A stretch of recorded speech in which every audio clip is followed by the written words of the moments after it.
Pemirsa, seorang pelaku pencurian digerebek polisi di rumahnya di Bangkalan, Madura. Dari hasil penggeledahan, polisi menemukan paket narkoba jenis sabu-sabu. Pelaku pun mengakui dirinya kecanduan narkoba dan sering memakai saat sedang beraksi. Pelaku berinisial TO warga Galis, Bangkalan ditangkap polisi di rumahnya tanpa perlawanan. Ia pun pasrah saat polisi menggeledah kamar-kamar di rumahnya.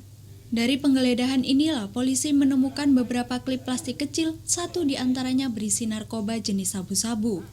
Tak bisa mengelak, tersangka TO pun mengakui kepemilikan barang terlarang itu. Tersangka lalu menjalani tes urin dan hasilnya positif mengkonsumsi narkoba. Pada polisi, tersangka mengaku kecanduan sabu-sabu.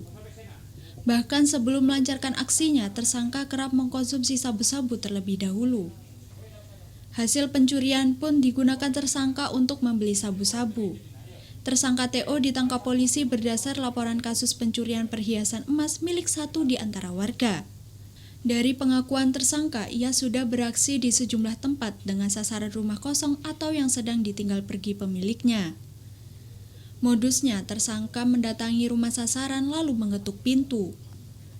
Jika pemilik rumah keluar, tersangka akan berpura-pura menanyakan alamat seseorang. Namun jika tidak ada penghuni yang keluar, tersangka akan masuk dan menguras barang berharga dari dalam rumah. Sudah 2 kali melakukan pencurian. Modusnya sasaran sebenarnya spesialis rumah kosong. Modusnya mengetok-ngetok pintu, kalau ada orang yang menjawab, dia berpura-pura menanyakan temannya, padahal sebenarnya dia nggak tahu siapa yang menanyakan. Terus yang kedua, kalau memang itu kosong, maka tersangka ini melakukan aksinya langsung masuk ke dalam rumah. Polisi kini memburu pengedar narkoba berinisial SU yang memasok sabu-sabu pada tersangka TO.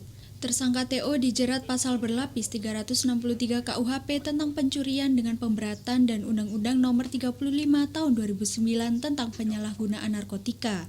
Kini, tersangka hanya bisa menyesali perbuatannya karena dipastikan bakal lama mendekam di balik jeruji besi penjara. Dari Bangkalan, Madura, Taufik Syahrawi, iNews melaporkan.